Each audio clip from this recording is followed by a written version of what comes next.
Assalamualaikum warahmatullahi wabarakatuh. Salam guru penggerak. Perkenalkan, nama saya Dian Mandalasari, calon guru penggerak angkatan 11 dari Kabupaten Serang, Banten. Di video kali ini, saya akan menunjukkan aksi nyata diseminasi budaya positif saya di lingkungan sekolah SD Negeri Cicalung. Berikut cuplikannya.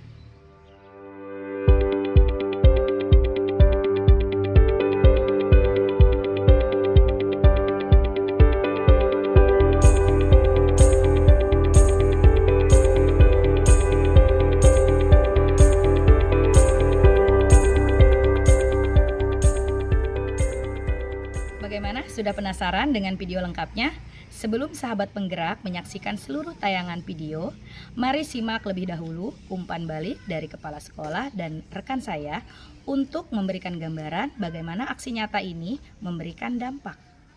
Saya sangat mengapresiasi Ibu Dian dalam melakukan diseminasi budaya positif. Topik ini sangat penting dan memang menjadi fokus indikator yang ingin saya tingkatkan di SDN Cicalung. Saya rasa penyampaian yang Bu Dian sampaikan itu sangat lugas, mudah dipahami oleh rekan-rekan guru di SDN Cicalung. Saya harap implementasi budaya positif tidak hanya berhenti di Bu Dian saja, tetapi dapat diterapkan oleh rekan-rekan guru yang lainnya di SDN Cicalung. Banyak yang dapat saya pelajari, terutama tentang pembelajaran positif di kelas dan pelajaran positif, terus juga menerapkan nilai-nilai positif kepada anak, contohnya yang tadi dipaparkan oleh Bu Dian, melakukan keyakinan kelas, berdiskusi dengan siswa untuk mewujudkan kelas yang kita impikan. Sejujurnya belum sepenuhnya itu diterapkan gitu ya. Mungkin kalau dipresentasikan baru 60%, tapi mungkin setelah pembelajaran diseminasi ini bisa saya terapkan lagi hal-hal yang sebelumnya belum saya terapkan, insya Allah akan diterapkan. Kendala pasti ada ya, karena kan tidak semua yang kita proses yang kita lakukan itu langsung ini gitu Pak. Misalkan niat kita akan menerapkan ini, itu tuh nggak bakal mungkin 100% langsung terlaksana gitu tuh. Pasti ada kendala-kendalanya gitu. Tapi mau nggak mau kita tuh harus siap-siap gitu tuh, harus mau mencoba dulu.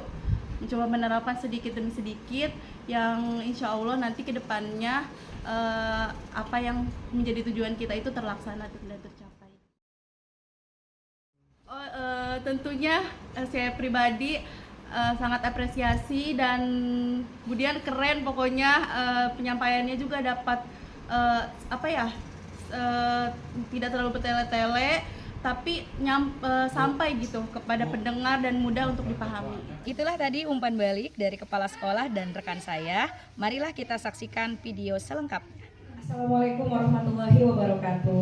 Waalaikumsalam warahmatullahi wabarakatuh. Selamat siang ibu-ibu, bapak-bapak semuanya.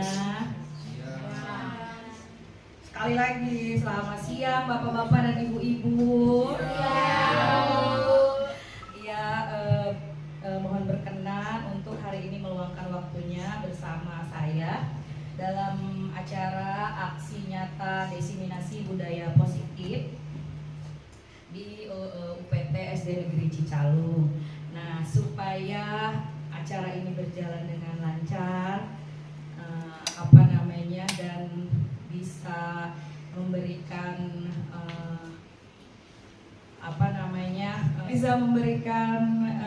inspirasi untuk bapak dan ibu semuanya.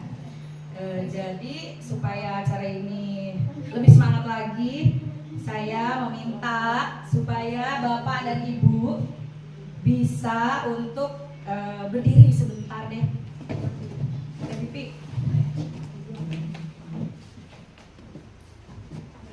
Satu lagi. Nah, saya minta untuk bapak dan ibu saling berhadapan.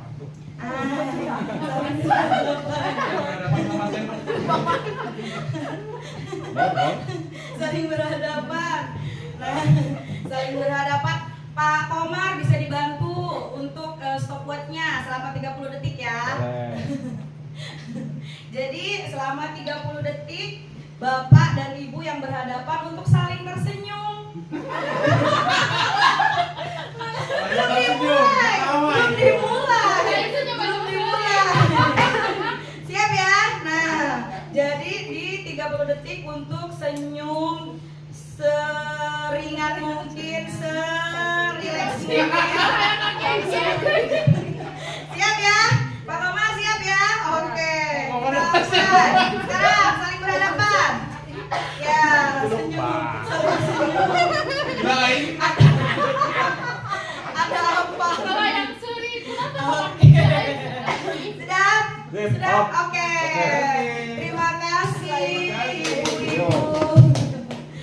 Apa rasanya setelah melihat mata dari rekannya, dari temannya setelah senyum selama 30 detik? Apakah mengubah hati, perasaan Bapak dan Ibu? mengubah dong jadi ketawa, jadi bahagia.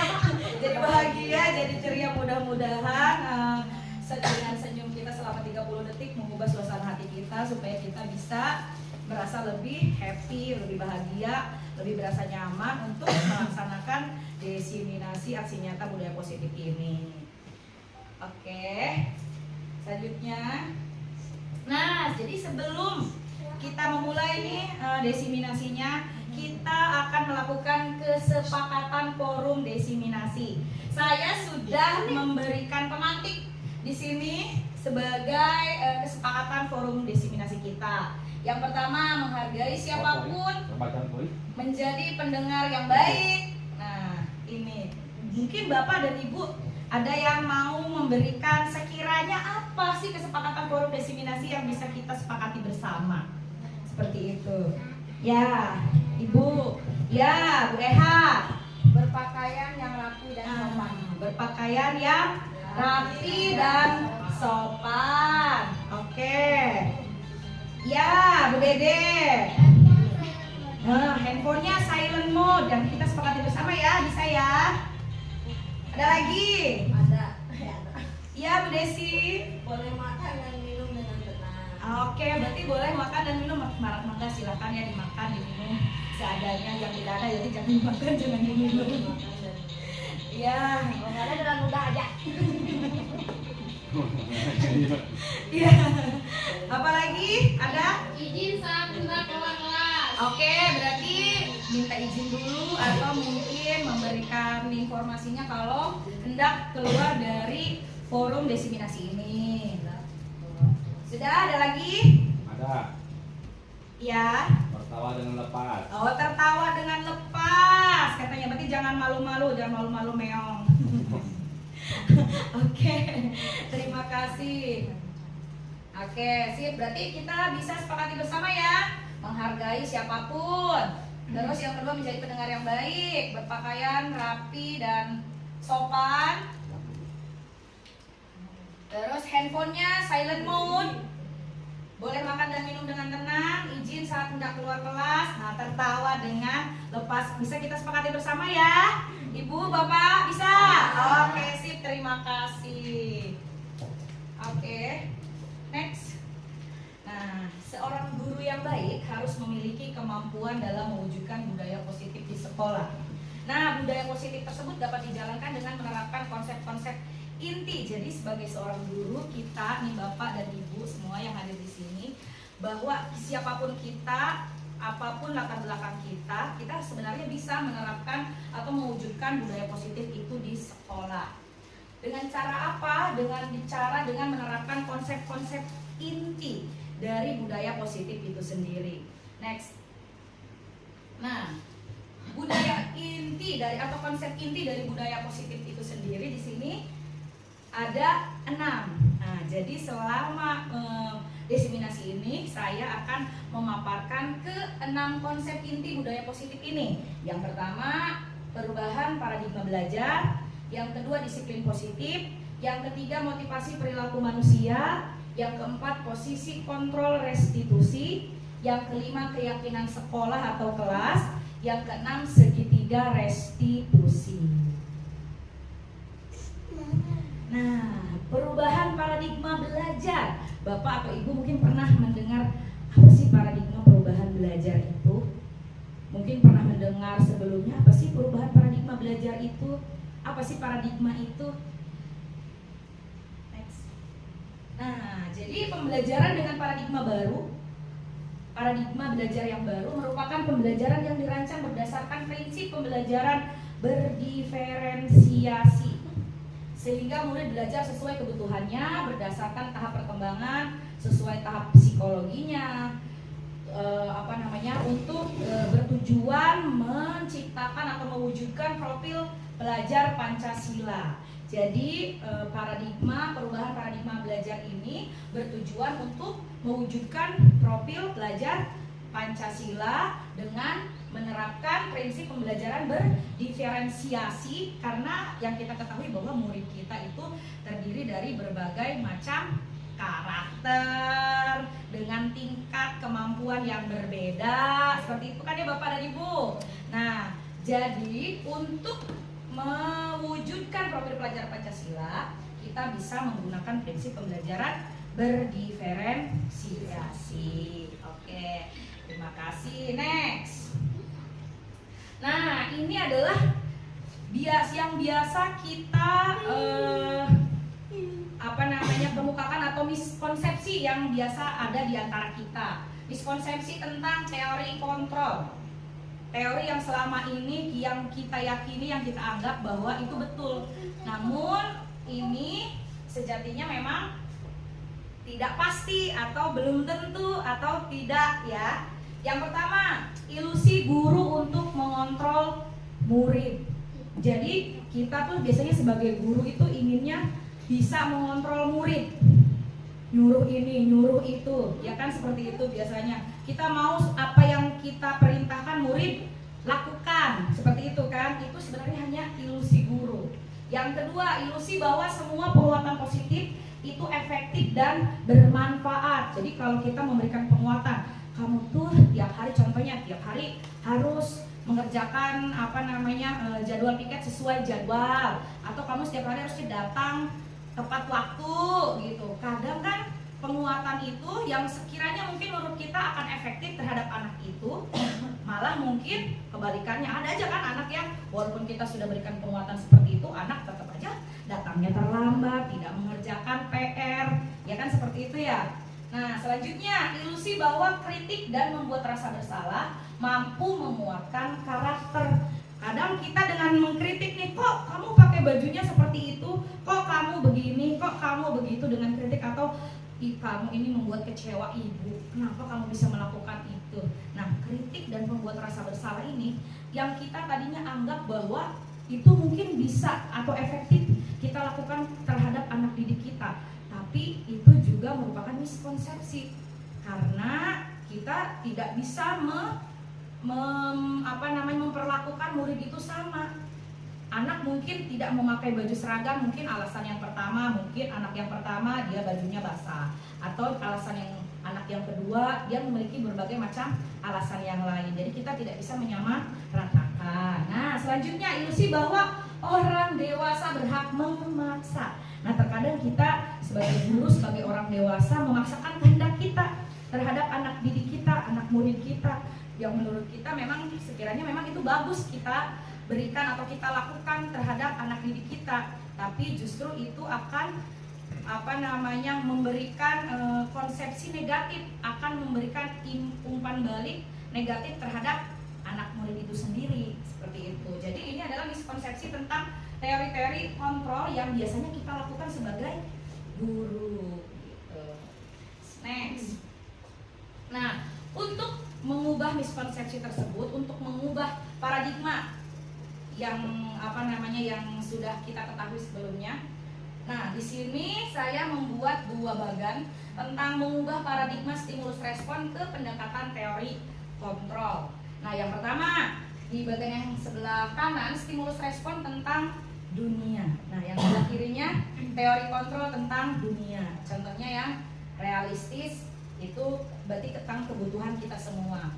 Kalau teori kontrolnya berarti tentang realitas, berarti kebutuhan kita berbeda. Kebutuhan manusia dan kebutuhan murid kita berbeda. Walaupun sama-sama mungkin kita semua memiliki kebutuhan, tapi kebutuhannya pasti berbeda. Yang kedua, semua orang melihat hal yang sama. Setiap orang itu duduk di stimulus respon. Kalau di teori kontrolnya, setiap orang memiliki gambaran berbeda.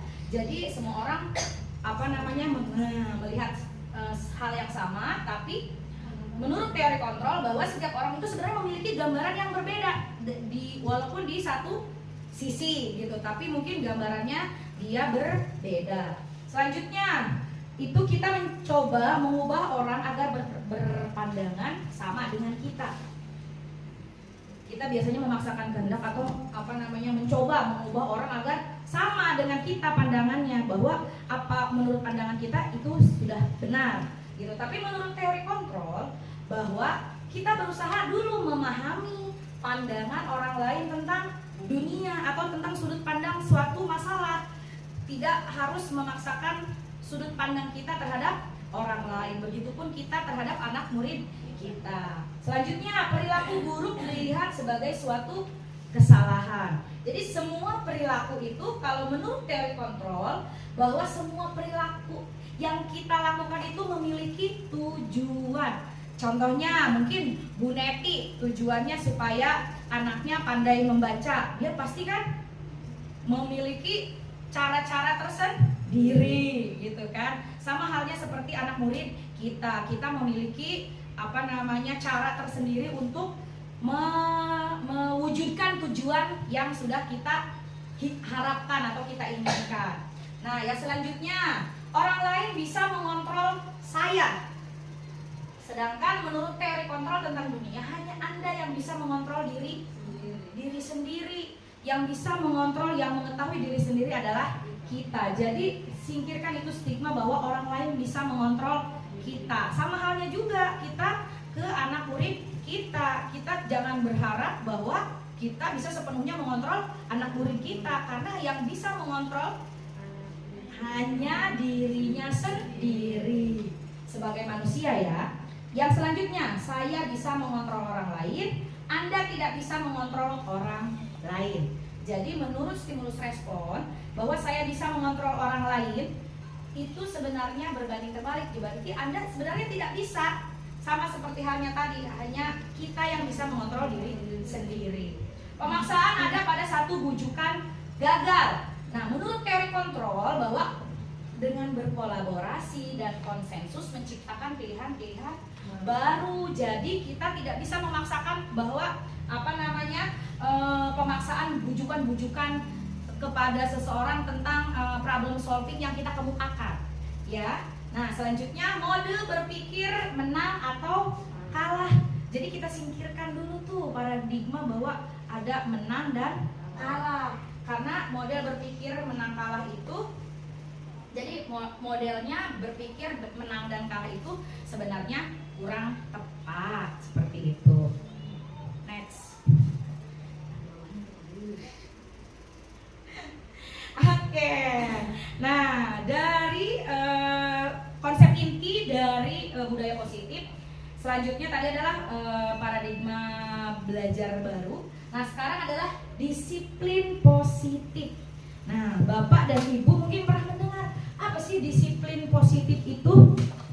Nah, ada.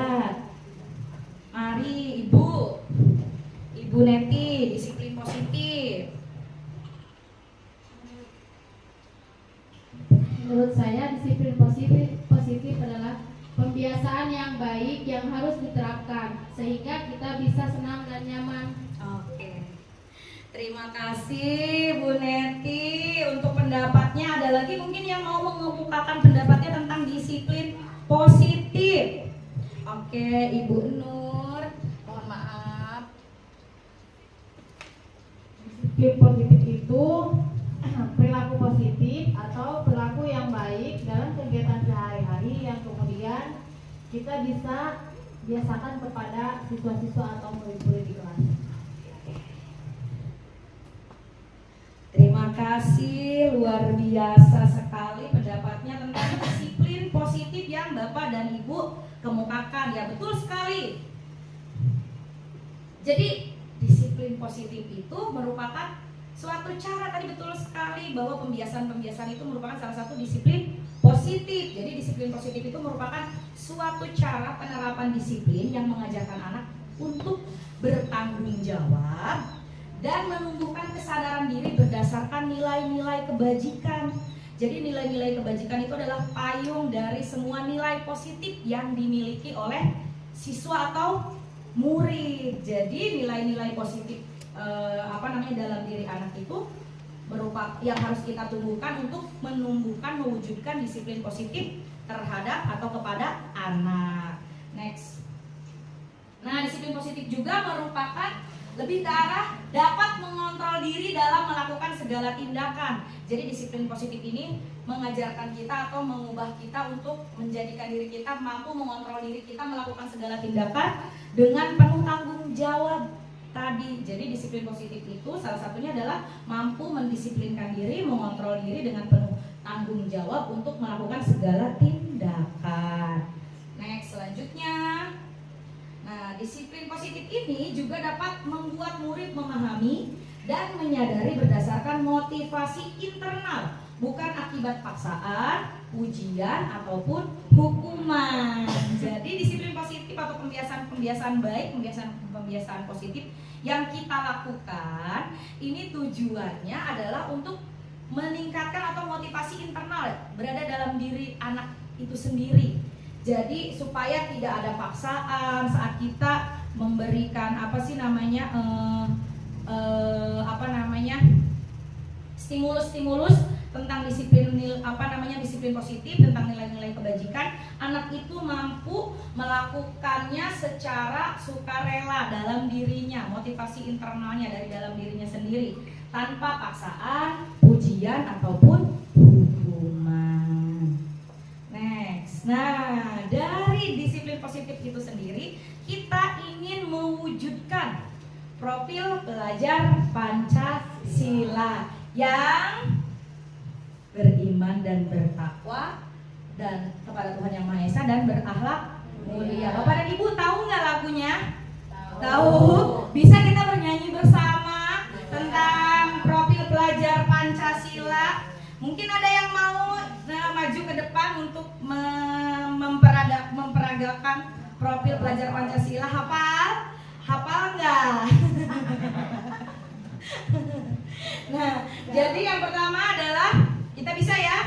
Coba kita bernyanyi bersama ya. Coba.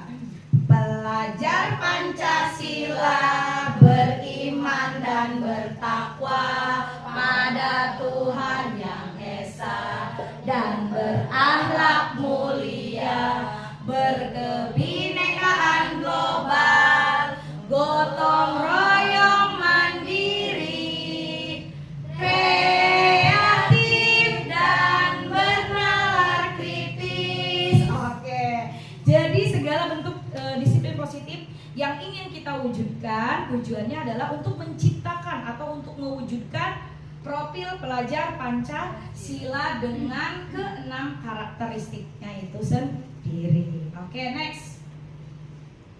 Motivasi perilaku manusia. Dan yang ketiga, untuk konsep inti dari budaya positif itu sendiri adalah motivasi perilaku manusia.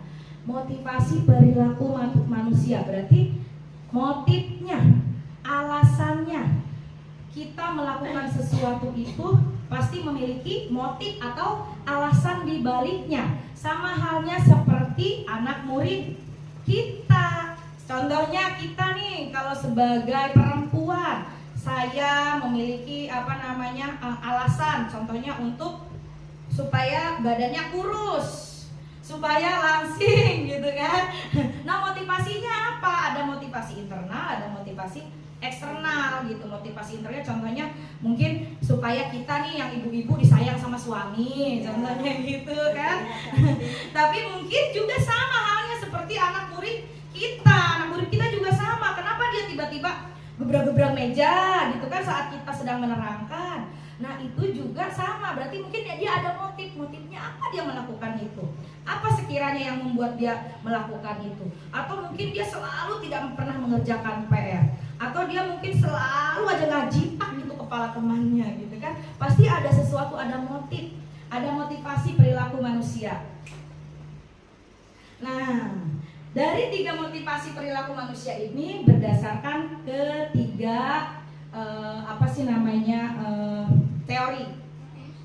Jadi yang pertama, untuk menghindari ketidaknyamanan atau hukuman. Yang kedua, untuk mendapatkan imbalan atau penghargaan dari orang lain. Jadi kedua teori ini untuk menghindari ketidaknyamanan atau hukuman dan untuk mendapatkan imbalan atau penghargaan dari orang lain merupakan motivasi eksternal. Jadi berdasarkan penilaian orang lain dari luar, bukan dari dalam dirinya.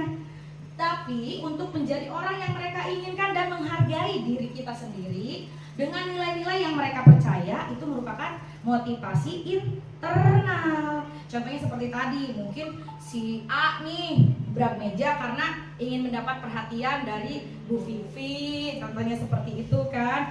Kenapa tidak mengerjakan PR? Mungkin supaya gurunya mungkin nelpon mamahnya nanti jadi lebih perhatian ke dia gitu kan. Jadi setiap sebenarnya perilaku yang negatif gitu ya, mungkin kenakalan atau apa itu pasti memiliki perilaku motivasi kenapa dia melakukan hal seperti itu ya. Jadi setiap tindakan negatif atau kenakalan siswa-siswi kita, murid kita, itu pasti memiliki alasannya.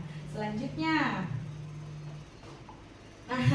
keyakinan sekolah atau kelas. Ibu pernah dengar nggak apa sih keyakinan itu? Tahu nggak? Tahu nggak? Pernah dengar nggak apa sih keyakinan itu gitu? Pernah dengar nggak keyakinan? Apa taunya apa? Percayaan atau apa lagi? Peraturan gitu kan ya? Kita taunya peraturan Bu, peraturan kelas gitu kan? Peraturan sekolah gitu kan ya Bu? Apa sih kalau keyakinan sekolah atau kelas ini? Nah, jadi kalau keyakinan dan peraturan itu sebenarnya adalah dua hal yang berbeda. Kalau keyakinan itu adalah kesepakatan yang dibuat bersama oleh kita sebagai guru dan juga murid untuk menciptakan kondisi belajar yang positif dan produktif di dalam kelas. Tapi kalau peraturan itu adalah biasanya itu dibuat tanpa melibatkan oleh siswa gitu. Jadi datang terlambat, kita sendiri yang bikin nih. Datang terlambat 15 menit, push up 10, contohnya seperti itu kan. Biasanya seperti itu kalau peraturan, tanpa memberikan kesempatan kepada anak murid kita untuk mengemukakan pendapat mereka, apa yang mereka inginkan gitu, tanpa diajak diskusi sama kita oleh gurunya gitu. Itu perbedaan antara keyakinan dan peraturan. Kalau keyakinan kita diajak diskusi dulu nih, si anak nih ngapain nih, pengen kelas yang seperti apa, maunya seperti apa. Saya suka ngantuk, berarti gurunya harus kayak gimana gitu. Jadi keyakinan ini merupakan kesepakatan yang dibuat bersama antara guru dan siswa gitu ya. Next. Ini. Jadi apa sih keyakinan kelas atau sekolah ini? Jadi keyakinan ini berupa pernyataan-pernyataan universal yang mudah diingat dan dipahami dan harus diterapkan di lingkungan sekolah. Guru berperan dalam mewujudkan terbentuknya keyakinan sekolah atau kelas dengan adanya kesepakatan antara guru dan murid. Jadi keyakinan ini berupa pernyataan-pernyataan universal. Jadi kita tidak membatasi ide anak, silahkan kemukakan impian kamu berada di kelas itu seperti apa, memiliki kelas yang seperti apa, mau guru yang berbuat seperti apa, seperti itu ya. Jadi keyakinan ini berupa pernyataan-pernyataan universal. Boleh, silahkan dibuka, dikoreklah semua isi ide pikiran dari anak murid kita saat berada di kelas ketika ingin membuat keyakinan kelas. Oke, next. Nah, berikut ini adalah tahapan-tahapan gimana caranya atau bagaimana caranya ketika kita ingin membuat keyakinan di kelas kita ya. Membuat keyakinan yang bisa kita sepakati sepakati bersama tanpa merugikan salah satu pihak, kita gurunya ataupun murid anak kita. Tapi kita bisa mewujudkan sekolah atau kelas yang aman, nyaman saat kita berada di kelas. Yang pertama, tanyakan pendapat murid tentang masalah dan harapan kelas. Jadi apa nih kira-kira masalah yang ada di kelas dan harapannya apa? Contohnya mungkin kita ada aja murid yang ngomong, Bu, katanya si Alif tuh suka nggak pakai sepatu gitu kan. Nah gitu ya kan, harapannya apa? Bu, harapannya ya semuanya pakai sepatu yang warnanya sama biar kompak kan gitu. Digali terus semua informasi, semua ide-ide yang dikemukakan oleh anak murid kita. Ya, jadi masalahnya apa? Bu, si itu tuh bajunya tuh suka nggak sesuai sama hari gitu ya. Terus eksplorasi ide murid untuk mencapai kelas impian. Nah, dieksplor lah tadi segala masalah tadi. Apa yang diinginkan oleh mereka? Kelas yang seperti apa? Kelas impian yang seperti apa yang diinginkan oleh anak-anak kita itu? Nah, yang selanjutnya meminta siswa untuk menulis keyakinannya. Setelah itu kita bimbing anak-anak kita untuk menulis keyakinan-keyakinan kelas yang mereka inginkan, harapan yang mereka inginkan. Tulis, silahkan ditulis menurut kamu, semau kamu. Ya, setelah itu baru kita tugasnya adalah memilah keyakinan kelas yang sudah anak-anak kita dengan menggunakan mungkin kata-kata universal yang tidak positif ya, seperti itu. Terus kita yang kelima adalah mengubah keyakinan agar menjadi kalimat-kalimat positif ya. Contohnya kan mungkin, Bu, jangan jangan datang terlambat gitu kan. Mungkin seperti itu kan kata-katanya, atau jangan buang sampah sembarangan. Nah, kalimat-kalimat itu yang nantinya akan kita ubah menjadi kalimat positif. Selanjutnya adalah menyepakati keyakinan kelasnya. Setelah kita meruntut nih tahapan-tahapannya, yang terakhir adalah kita sepakati bersama. Kita berikan informasi konsekuensi jika menyalahi keyakinan kelas kita. Next. Nah, setelah tadi kalimat-kalimat positif, kalimat-kalimat universal yang dikemukakan oleh anak murid kita ubah. Mungkin tadi jangan datang terlambat, mungkin kita ubah menjadi kalimat positif. Contohnya datang tepat waktu, seperti itu. Terus Bu, jangan buang sampah sembarangan gitu kan. Nah, kita mungkin bisa ubah dengan membuang sampah pada tempatnya. Nah, seperti itu. Nah, berikut nih nanti saya akan tampilkan cuplikan ketika saya membuat keyakinan kelas. Bapak dan Ibu mungkin bisa dicermati ya, tidak lama. Jadi mangga silakan.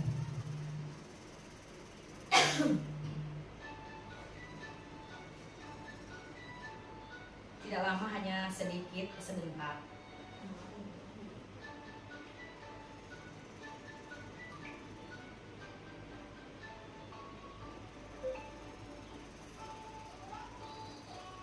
Nah, ini memberikan kertas post-it, menulis keyakinannya, ditempelkan. Familiar bukannya. Kemudian disepakati bersama bahwa ini yang mereka inginkan, kelas yang mereka inginkan, impikan terjadi di kelas mereka ketika mereka ingin pada saat belajar bersama kita. Seperti itu. Sudah, terima kasih. Next. Nah, kita sebelum ke materi selanjutnya, kita ice breaking dulu sebentar biar tidak ngantuk, biar tidak lesu. Nah, ice breakingnya kita sedikit berpikir, tapi berpikirnya nggak yang susah-susah, dibawa santai aja. Boleh minum, boleh makan, ibu, bapak, mangga, silakan, atau mau ke kamar mandi. Tapi bisa ikut ya. Nah, bisa ikutan nih menebak nih, kira-kira apa nih, kita main tebak-tebakan. Jadi tebak gambar. Bisa, ya. Next. Nah, teka-teki tebak gambar buah-buahan. Ya. Jambu. Oke, sip, coba next. Jawabannya betul nggak? Iya, jambu. Oke. Next, coba. Ayo. Nangka. Oke. Ini suhu nih. Bu Pipit sama gambar. Oke, next. Belimbing ya. Ayo. Apa ya? Coba. 5 detik. Melon. Coba kita lihat, coba. Betul, coba. Ayo, gambar buah-buahan ini apa coba? Ayo. Durian. Oke. Coba. Ngakak yang terlambat. Oke, coba next. Apa coba buah-buahan apa itu? Nanas. Ya, coba kita next, kita lihat.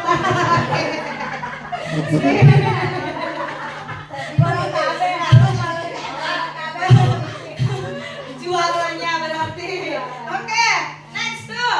Ayo, apa coba ini? Ya gampang ini mah. Ayo, apa?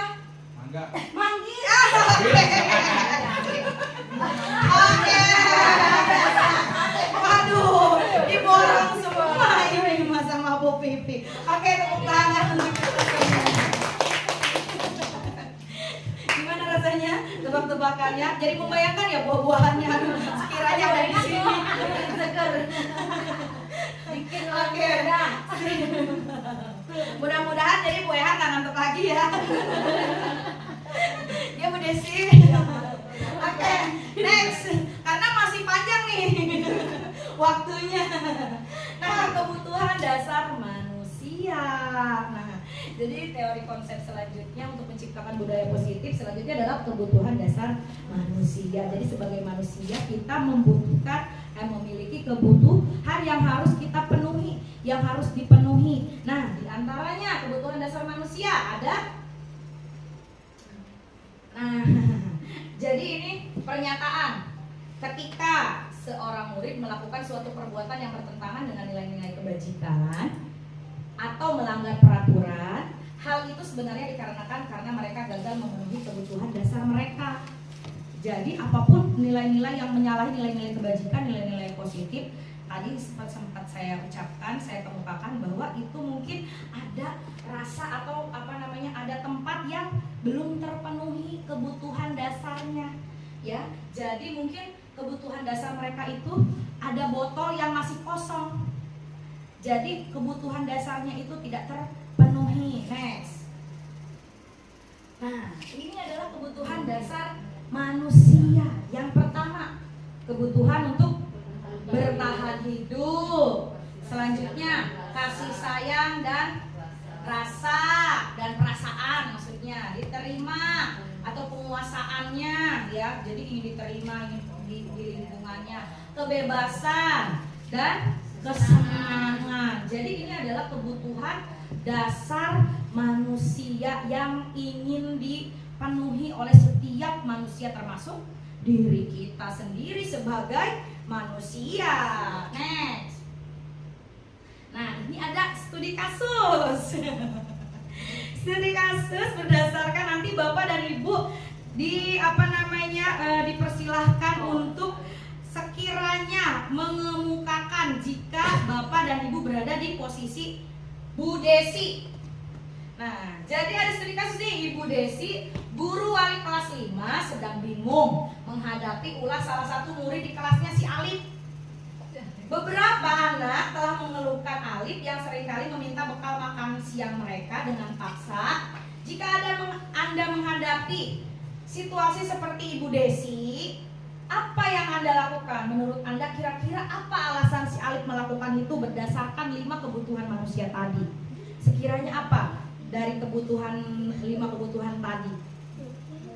Apa yang akan dilakukan oleh Bapak dan Ibu menurut studi kasus ini? Ya, mungkin next. Ya, alasan yang pertama, karena ia lapar dan orang tuanya tidak membawakannya bekal, jadi mungkin kebutuhan dasar yang berusaha dipenuhi oleh si Alif adalah kebutuhan bertahan hidup. Ini mungkin, ya kan, kita tidak tahu kalau tidak bertanya kita gali, ya kan. Mungkin ini salah satu kebutuhan yang tidak terpenuhi oleh si Alif itu, ya, kebutuhan untuk survive, untuk bertahan hidup. Mungkin itu alasan yang pertama. Alasan yang kedua, coba alasan yang keduanya tuh, karena apa coba?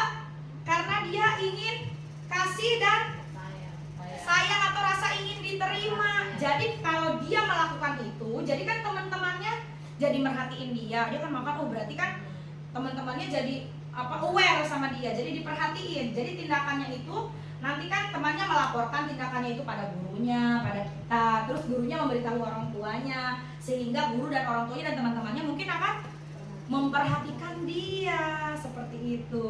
Jadi tadi yang pertama kebutuhan dasar mungkin adalah untuk survive karena dia tadi tidak dapat kiriman makan.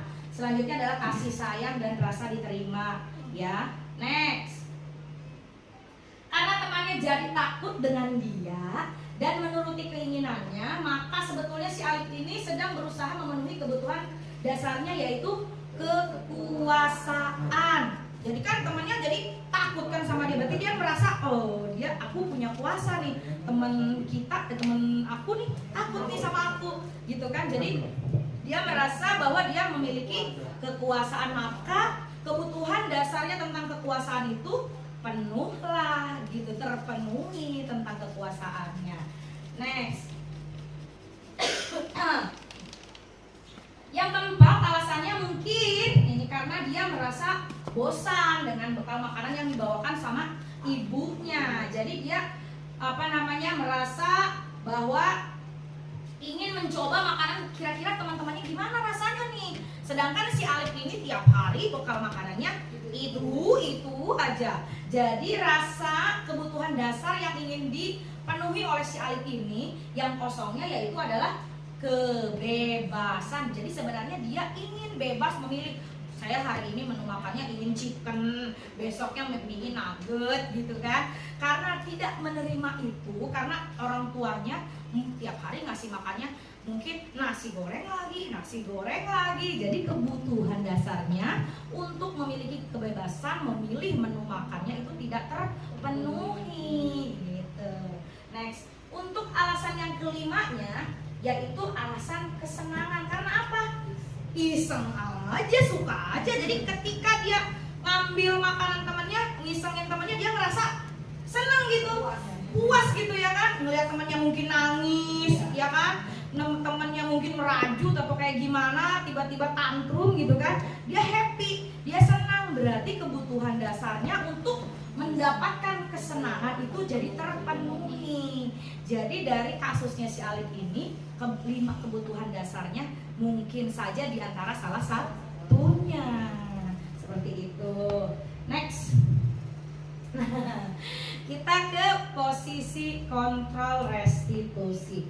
Kalau posisi kontrol mungkin pernah dengar deh. Kalau restitusi mungkin agak agak jarang atau mungkin apa ya gitu kan, mungkin kurang familiar ya. Tapi kalau kontrol mungkin suka mendengar atau pernah mendengar. Kira-kira apa coba kalau kontrol tuh? Cek. Kontrol. Jadi apa sih posisi kontrol restitusi?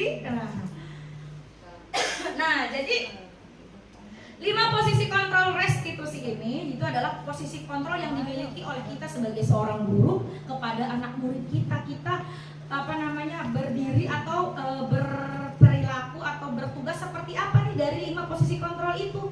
Yang pertama, guru sebagai penghukum. Kadang kita kan berada di posisi seperti itu kan, posisi dari 5 posisi kontrol restitusi ini. Kadang kan kita sebagai penghukum.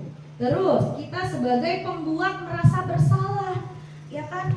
Kamu kok bisa melakukan ini? Ibu kecewa sama kamu kan, kadang sering kok kamu bisa, kamu gak kasihan sama orang tua kamu kan? Kita ada seperti itu kan? Kadang kita ingin membuat anak kita merasa bersalah. Terus kita berperilaku atau bersikap kadang sebagai juga teman. Jadi posisi kontrol kita sebagai teman supaya bisa diterima, supaya kita bisa bisa masuk ke dunia mereka. Kadang kan seperti itu. Terus selanjutnya adalah guru sebagai pemantau. Kita hanya sebagai memantau kegiatan yang sudah memang kita programkan, kita sebagai pemantau saja. Yang selanjutnya adalah posisi kontrol sebagai manajer. Jadi guru sebagai manajer. Jadi menurut Bapak dan Ibu, dari 5 posisi kontrol ini, dari 5 posisi kontrol restitusi, yang paling bagus, yang paling baik seharusnya kita menempatkan diri kita itu sebagai yang mana? Dari 5. Dari mana? Sebagai apa? Sebagai teman. Sebagai apa lagi? Ada mungkin yang lain? Yang paling harus kita lakukan atau di posisi kita nih sebagai guru ke anak-anak murid kita, yang paling bagusnya kita memposisikan diri kita sebagai yang mana? Tadi sebagai teman aja, ada lagi yang lain? Sebagai pemantau. Walaupun kita semuanya terkadang melakukan kelima posisi ini ya, tapi sebenarnya posisi yang seharusnya 5 posisi kontrol ini, dari penghukum, pembuat rasa bersalah, coba kira-kira yang mana yang harusnya Bapak dan Ibu lakukan atau berada di posisi mana yang sebaik-baiknya kita berada dalam posisi kontrol itu? Penghukum, pembuat rasa bersalah, teman, pemantau, dan manajer. Kalau penghukum biasanya kata-kata yang digunakan itu kan menghardik, menunjuk-nunjuk, kadang menyakiti, kadang juga menyindir gitu kan. Kalau hukum, ibu nggak mau tahu, pokoknya kamu pusat, gitu kan? Nggak mau tahu, pokoknya kamu hormat di lapangan, gitu, hormat bendera kan, gitu kan? Kadang-kadang kan kayak gitu kalau yang penghukum. Nah, biasanya kalau kita menggunakan menempatkan diri kita sebagai penghukum, maka hasil yang diperoleh dari murid kita biasanya itu malah memberontak, menyalahkan orang lain, bahkan kadang juga berbohong kadang, bahkan mungkin bisa saja nanti di kemudian hari mengulangi kesalahannya seperti itu. Terus pembuat rasa bersalah itu contohnya kan berceramah dulu nih panjang lebar gitu kan, oh ibu kok kamu bisa begitu, ibu kecewa, ibu kayak begini gitu kan, kamu gak kasihan sama orang tua kamu gitu kan. Terus kamu seharusnya udah tahu tuh, ibu padahal udah sering ngomong kayak gitu kan. Biasanya kita seperti itu kan, ceramah panjang lebar gitu kan. Nah, anak ini biasanya hasil yang diperolehnya itu adalah menyembunyikan atau menyangkal atau berbohong malah. Jadi dia malah nggak mau terima gitu. Yang dia buat itu justru dia tidak mau mengakui, bahkan berbohong. Kenapa kamu kayak begitu? Bla bla bla bla. Kita udah panjang lebar, biasanya anaknya malah berbohong, biasanya hasil yang diperolehnya. Biasanya langsung biar cari aman, ya bu maafin saya gitu kan, padahal dia tidak sepenuhnya menyadari kesalahannya. Kalau kita berperilaku atau memposisikan diri kita sebagai teman, biasanya kan kita membuatkan alasan malah untuk muridnya ya kan, nanti kamu bilangnya gini aja kalau ditanya sama bu ini, sama bu Kepsek, gini aja ngomongnya. Kadang kan kita kayak gitu supaya anak kita tidak disalahkan, kita juga sama ya, jadi tidak disalahkan gitu kan. Ayolah gitu kan, lakuin aja demi ibu gitu kan, masa kamu tidak mau katanya. Ingat tuh ibu juga pernah bantu gini gitu kan. Jadi apa sih memposisikan kitanya sebagai teman. Nah, hasil yang digunakan biasanya anak kita ini, anak murid kita jadi ketergantungan kepada kita. Nah, sebagai pemantau, kalau sebagai pemantau kita berarti menghitung dan mengukur. Berarti kita menjelaskan tuh peraturannya apa, kalau kamu melanggar itu seperti apa akan jadinya. Nah, ketika kita memposisikan diri kita sebagai pengontrol, berarti hasil yang diperoleh berarti siswa kita ini mampu menyesuaikan diri bila diawasi. Jadi dia merasa nih kalau diawasi doang nih dia mau mengikuti apa yang sudah menjadi peraturan atau keyakinan kelas kita atau sekolah kita. Kalau ada kita, kalau aku ada Bu Neti bajunya dimasukin baru. Kalau nggak ada Bu Neti digelarin. Ada Bu Desi katanya. Pakai sepatu kan gitu kan. Baru. Ini kalau kita biasa menempatkan diri kita sebagai pemantau seperti itu. Kalau manajer ini kita biasanya mendekatinya dengan mengajukan pertanyaan-pertanyaan lebih mendalam. Kenapa kamu tidak pakai sepatu? Apa alasannya? Gitu ya kan. Menjelaskan konsekuensinya. Bahkan biasanya kata-katanya apa yang kita yakini. Kamu yakin nggak? Betul nggak kalau tidak pakai sepatu itu bagus gitu kan? Jadi menggunakan kata-kata yang seperti itu. Terus apa yang bisa kamu kerjakan untuk memperbaiki masalah ini? Gitu kan? Kamu kan tadi udah mukul si A gitu kan? Apa yang bisa kamu lakukan untuk memperbaiki masalahnya? Gitu kan? Bukan kalau kita tadi sebagai teman atau sebagai pembuat rasa bersalah, udah kamu nanti minta maaf aja sama dia, gitu kan, biar gak dimarahin sama orang tuanya. Kan seperti itu ya kan? Kalau sebagai manajer justru kita menggali sekiranya apa problem solving, pemecahan masalah yang telah dia lakukan supaya dia mampu menyelesaikan masalahnya sendiri. Nah, hasilnya yang diperoleh adalah bahwa si murid itu atau siswa itu mampu menguatkan pribadinya, menguatkan dirinya sendiri untuk bisa menjadi pribadi yang lebih baik. Jadi sekarang nih tadi yang berpendapat bahwa posisi kontrol yang terbaik menurut Bapak dan Ibu tadi kan ada yang Bu, teman Bu, kan lebih enak gitu kan kalau sama murid jadi teman gitu kan Bu, sebagai pemantau Bu, kan tadi ada yang seperti itu ya. Jadi menurut lima posisi kontrol ini sebenarnya adalah posisi yang terbaik adalah memposisikan diri kita sebagai manajer. DPP next. Nah, jadi abaikan ya kalau yang ini abaikan. Jadi yang ini aja. Jadi di antara kelima posisi kontrol tersebut sebaiknya seorang guru menggunakan posisi kontrol sebagai manajer. Ya, kita sepakati ya bahwa sebenarnya posisi yang terbaik yang seharusnya kita lakukan itu adalah menempatkan posisi kita sebagai manajer terhadap anak murid kita ya. Next. Nah, sebagai manajer, guru dapat berbuat sesuatu bersama murid, mempersilakan murid bertanggung jawab dan mendukung murid agar dapat menemukan solusi. Tadi sudah saya terangkan sedikit bahwa sebagai manajer, posisi kontrol sebagai manajer, kita harus mampu mempersilakan atau menemukan cara untuk supaya murid kita mampu bertanggung jawab dan menemukan solusi atas apa yang telah diperbuatnya. Next. Nah, selain itu, posisi manajer juga mengacu pada restitusi yang dapat menjadikan murid sebagai manajer bagi dirinya sendiri, pemimpin untuk dirinya sendiri, sehingga dapat tercipta identitas positif pada diri murid. Jadi sebagai kalau kita menempatkan diri kita sebagai manajer, maka identitas yang akan tercipta pada diri murid itu identitas yang positif ya. Jadi nilai-nilai kebajikannya bisa terekspos gitu ya, seperti itu. Next. Nah, segitiga restitusi atau istilah ini mungkin agak sedikit ini ya, kurang familiar ya, atau baru pertama kali mendengar ya. Apa sih segitiga restitusi ini? Nah, jadi ini adalah segitiga restitusi adalah tahapan untuk menyelesaikan suatu masalah yang kita hadapi terhadap murid kita. Ada 3 tahapannya. Jadi untuk melakukan tahapan segitiga restitusi ini, yang pertama itu adalah menstabilkan identitas validasi. Yang kedua adalah tindakan yang salah. Yang ketiga adalah menanyakan keyakinan. Jadi dalam tahapan segitiga restitusi ini ada 3 yang sekiranya jika anak murid kita melakukan kesalahan atau menyalahi nilai-nilai kebajikan, kita bisa melakukan sebagai guru melakukan tahap segitiga restitusi ini. Yang pertama menstabilkan identitas, validasi tindakan yang salah, yang ketiga menanyakan keyakinan. Next.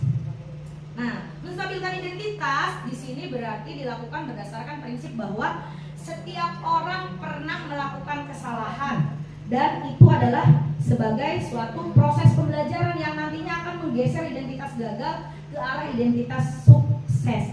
Jadi pada saat kita melakukan segitiga restitusi, saat kita menstabilkan identitas, berarti kita membuat percakapan yang bahwa ya kamu nggak apa-apa, ibu memahami perbuatan kamu, tapi jangan diulangi, seperti itu ya, perkataan-perkataan seperti itu. Nantinya kesalahan itu dianggap sebagai suatu proses pembelajaran.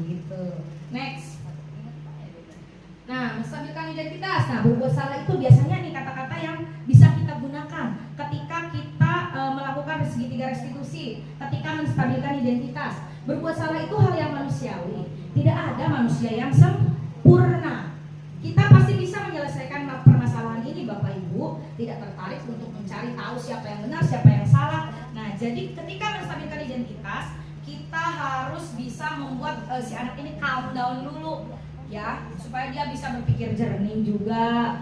Terus kalau kamu menyalahkan dirimu sendiri terus menerus, apakah kamu bersikap baik pada dirimu sendiri? Nah, menstabilkan identitas ini berarti kita harus mampu menstabilkan si anak ini supaya dia mampu secara jujur mengungkapkan kenapa dia melakukan hal tersebut, melakukan kesalahan yang di luar nilai-nilai kebajikan. Next.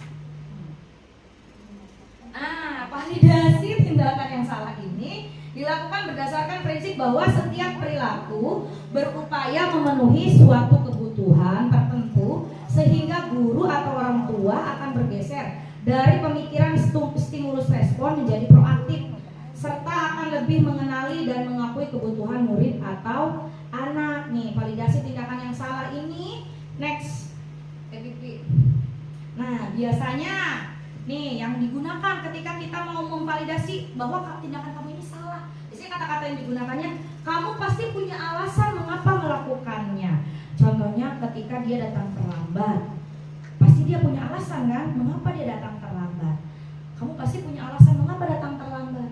Apa yang penting bagi kamu, gitu kan? Nah, kita gali lagi karena saya main game, contohnya tadi malamnya itu, gitu kan? Nah, kita gali lagi. Menurut kamu penting gak main game, gitu kan? Kita terus gali memvalidasi tindakan yang sekiranya salah menurut kita yang menyalahi nilai-nilai kebajikan. Yang ketiga, kamu boleh tetap berusaha menjaga sikap itu, tapi tambahkan sikap yang lain yang baru. Contohnya dia udah tapi saya sudah berusaha bangunnya lebih pagi, tapi yang nganterinnya begini, contohnya nganterin ini dulu, gitu kan? Tapi solusi yang kita harus bisa mampu menggali solusi yang mampu mereka lakukan untuk mengatasi masalah tersebut, gitu. Selanjutnya adalah, maukah kamu belajar cara lain untuk mendapat yang kamu butuhkan tanpa harus memukul? Contohnya ini untuk yang memukul, contohnya tanpa memukul kamu bisa enggak, gitu kan? Atau tanpa kamu terlambat kamu bisa enggak, apa yang harus kamu lakukan? Seperti itu. Next. Nah, yang selanjutnya adalah menanyakan keyakinan. Nah, menanyakan keyakinan ini dilakukan dengan memberi pertanyaan-pertanyaan bermakna kepada murid atau anak untuk memunculkan motivasi secara intrinsik sehingga mampu mengaitkan keyakinan dengan tindakan yang salah. Jadi kan kita sebelumnya mungkin sudah sering mendengar peraturan, keyakinan tadi kan. Nah, kita harus kaitkan. Jadi tindakannya dia tadi memukul mungkin, atau terlambat datang ke sekolah seperti itu, atau mungkin makan di kelas. Nah, kira-kira menyalahi keyakinan yang sudah kita buat tidak, gitu. Itu menyalahi enggak, menurut kamu baik enggak, gitu. Jadi di sini kita harus menanyakan keyakinan. Kalau menurut anak, Bu, kan nggak apa-apa makan di kelas, saya lapar kan? Berarti menurut anak itu bahwa dia tidak menyalahi, gitu kan? Makanya kita harus menanyakan keyakinannya. Kalau menurut kita salah belum tentu, kalau menurut anak mah salah. Kita harus menstabilkan dulu tuh bahwa makan di kelas itu pada saat jam belajar itu tidak baik, menyalahi nilai-nilai kebajikan. Seperti itu, memukul temannya mungkin, Bu, saya mah cuma ngegeplek doang kan, gitu. Nah, tapi kan itu tetap saja menyalahi nilai-nilai kebajikan, ya, menyalahi keyakinan yang sudah dibuat, gitu kan? Tidak menghargai, berarti itu tidak menghargai teman. Oke, next. Nah, jadi menanyakan keyakinan ini kita menanyai tadi nilai-nilai keyakinan apa yang sudah kita yakini kepada anak. Jadi kelas yang ideal itu seperti apa, kamu ingin menjadi anak yang seperti apa, terus apa yang kamu rasakan ketika melakukan itu, seperti itu. Next, TPP. Nah, ini adalah contoh ketika melakukan segitiga restitusi, mungkin bisa diadaptasi atau bisa menginspirasi untuk Bapak dan Ibu ketika melakukan keyakinan kelas. Tapi kurang terdengar ya? Iya. Nah, ini adalah tahap menstabilkan identitas. Berarti kita menanyakan kenapa dia, permasalahannya apa. Di video ini menstabilkan identitas, bahwa Ananda Afi ini dia datang ke sekolahnya itu sering terlambat gitu, karena adiknya ini katanya ada 4, semuanya sekolah, dan orang tuanya ini harus mengantarkan satu-satu karena dia anak yang paling besar. Jadi katanya udah Neng mah diantarinnya terakhir aja gitu. Makanya di sini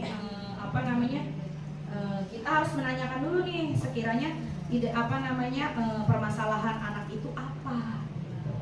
Nah, jadi kita setelah tahu nih alasannya bahwa dia diantarinnya yang memang terakhir karena dia orang tuanya nganterin adik-adiknya dulu. Nah, kita ini memberikan pertanyaan selanjutnya bahwa menurut si Api ini bahwa dia datang terlambat itu betul apa enggak gitu kan, memvalidasi gitu kan, bahwa seharusnya ada hal yang bisa dia lakukan supaya tidak datang terlambat. Apa coba yang bisa dia lakukan tuh untuk supaya tidak datang terlambat gitu kan. Berarti apa, berangkatnya berarti jangan sama mama katanya, nanti mah berangkatnya bareng sama teman gitu kan, supaya tidak mengganggu jam pelajaran dia gitu, supaya dia tidak datangnya tidak terlambat lagi.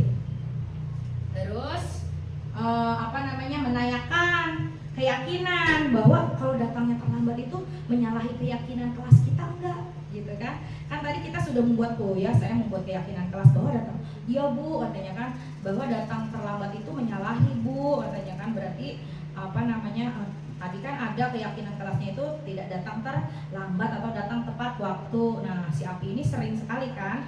Nah, dia juga mengakui bahwa tindakannya itu datang terlambat itu menyalahi keyakinan kelas kita. Nah, dia juga mau untuk memperbaiki kesalahannya. Menurut dia bahwa solusinya solusinya dia bahwa dia akan berangkat ke sekolahnya itu bareng sama teman-temannya supaya tidak terlambat. Terus datangnya bangunnya juga lebih pagi seperti itu, dan dia juga mau untuk secepatnya untuk memperbaiki kesalahannya tersebut.